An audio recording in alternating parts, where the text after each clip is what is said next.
Thank you, Judge. The state of Indiana would call Officer John Miller, please. Witness sworn. Mr. Miller, good afternoon. I'm struggling with hearing people today, and so I'm gonna ask you to speak up and use your best outside voice when you're testifying. This microphone, unfortunately, does not amplify for us above the railing here, so myself, the jury, the judge, and the defense, it only amplifies for the audience. And unfortunately, I'm just having a hard time hearing people today, so I'd ask you to use your best outside voice and just speak as loudly as you can for me. Fair enough? Not a problem. Perfect. Will you state your name, please? John Miller. And will you spell your last name for me, please? Miller. And how are you employed? I'm a correctional officer at Westville Correctional Facility. And how long have you been employed there? Approximately 6.5 years. And before you became a correctional officer, did you have to go through special training or schooling to become a correctional officer? You go through correctional training through the facility. And what shift do you work? A group night shift. And can you tell me the hours of that shift, please? 6 p.m. to 6 a.m. And what unit do you work in within the facility? I work in a pod, WCU segregation. And are you familiar with an individual by the name of Richard Allen? Yes, sir. How are you familiar with him? I watched over him while he was at our facility. And did you start observing him as soon as he came to the facility? No. Okay. When did you start observing him? A few months after he arrived. And at some point during your tenure as a correctional officer doing your duties, were you assigned to be a suicide companion for Richard Allen? Yes. And if you recall, when did that begin? Around January or February of 23. And did that continue throughout Mr. Allen's stay at Westville? Yes. And did you monitor him as a suicide companion on a regular basis? Yes. And so each time you came on shift, was there a period of time during your shift that you were assigned as a suicide companion? Yes. Okay. I want to show you what's been marked as State's Exhibit 297. Can you tell me what this document or what this packet of documents is? This is a suicide companion watch sheet.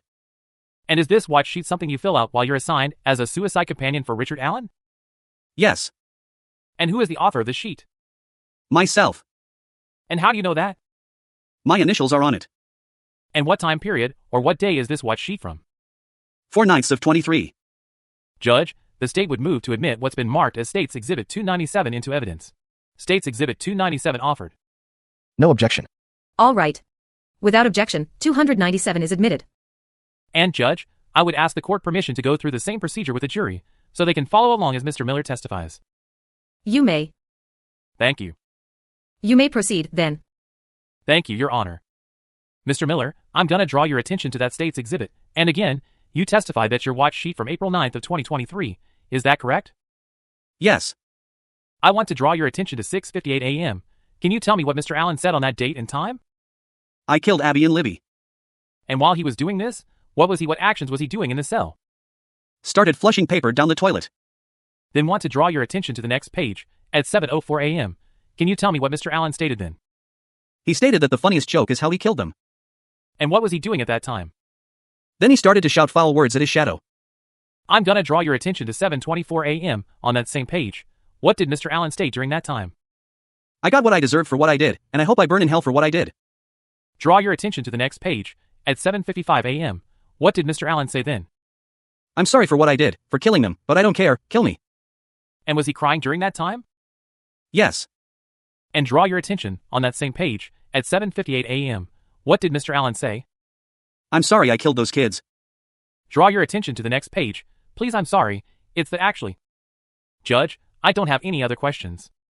Mr. Rozzi. Thank you, Judge. You've been there at Westville for 5 or 6 years. Yes. And you said you were OIC on a pod? Yes. That means you're like an officer in charge? Yes. On the midnight shift? Correct. And your first contact with Rick was back in November of 2022? Yes. You described him as, that demeanor was normal? Yes. That he was kind of respectful, that in all aspects he was respectful?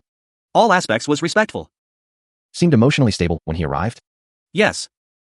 At least as mentally stable as somebody can be that gets there, right? Yes. You said, I think you styfied a few minutes ago that you started with your companion duty. I thought you said in January. Yeah, January or February of 2023. Yeah. Is it possible that it might have been more like in April, when they pulled all the inmate companions? It could have been.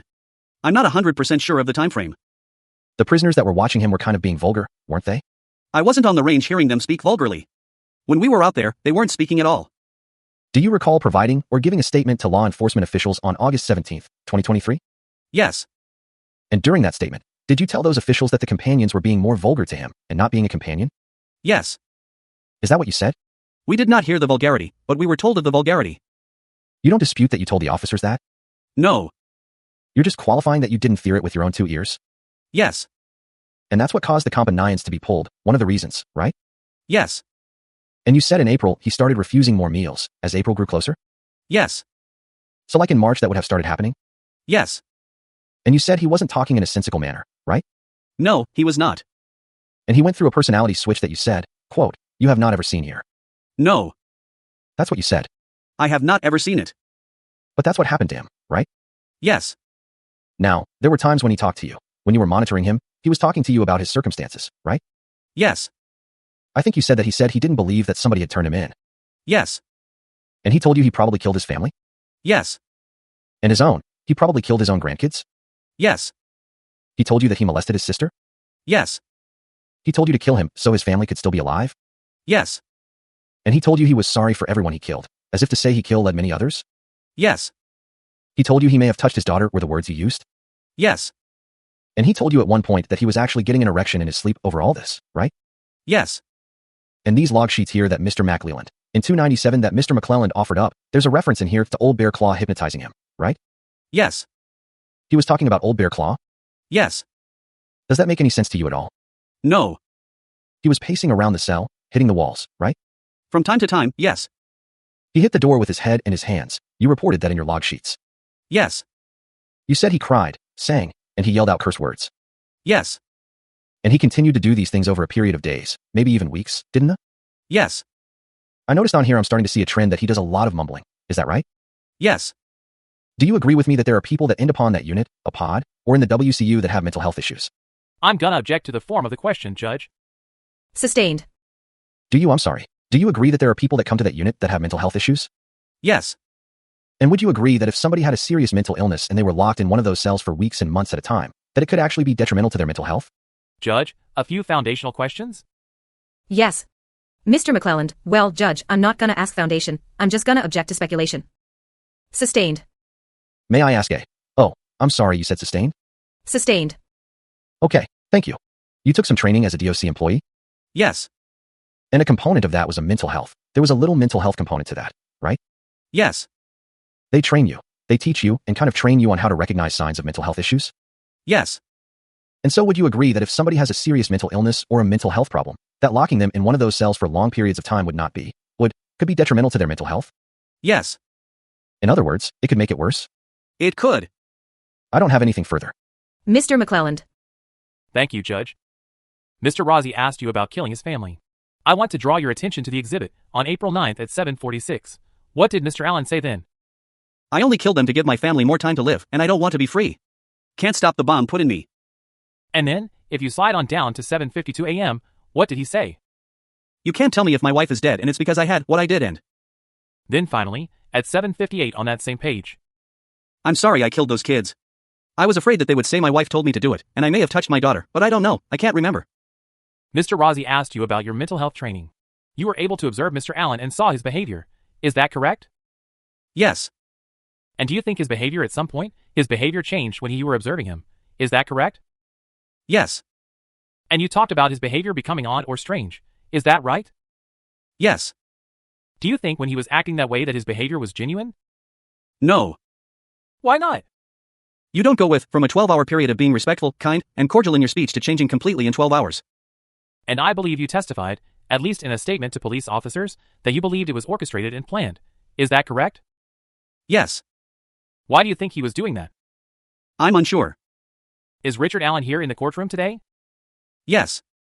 And can you describe what he's wearing? A paisley shirt, brown pants, brown shoes, and his glasses on his head. Let the record reflect, Judge, please. The record will so reflect. No other questions. Thank you, Judge. Mr. Rossi. So one of the themes I'm seeing in these log sheets, is that he's concerned about his wife, Iacinda? Yes. Time and time again, he said he hopes to basically spare her, right? Yes. He never said anything to you in any detail about how he killed those girls, did he? No. They're all generic confessions, aren't they? Yes. He was being treated by a psychologist? Yes. Dr. Walla? Yes. And you agree with me that she would be in the best position to render an opinion about his state of mental health when he was there? Yes. Do you believe that he was experiencing a stat E of psychosis there at the prison during the months of April and May and even June? I can't speculate on that. I'm not a mental professional. You'd leave it to them, right? Yeah. And you said earlier you can't explain why he would be acting that way, right? No. You don't know why somebody would stick a spork up there, in their genitals. Judge, objection, asked and answered. He just testified he can't explain it. Sustained. Can you explain why somebody would smear feces all over themselves? No, I cannot. Is one explanation maybe because the brain's not working right? I can't speculate on that. I wouldn't know. Is it unreasonable for somebody to believe that? No. I don't have anything further. All right. Does anybody on the jury have any questions for Mr. Miller? Would counsel approach? Sidebar conference conducted. Do you think it would be normal for someone to act like Mr. Allen while refusing to take their medications for a period of time? I'm okay with it.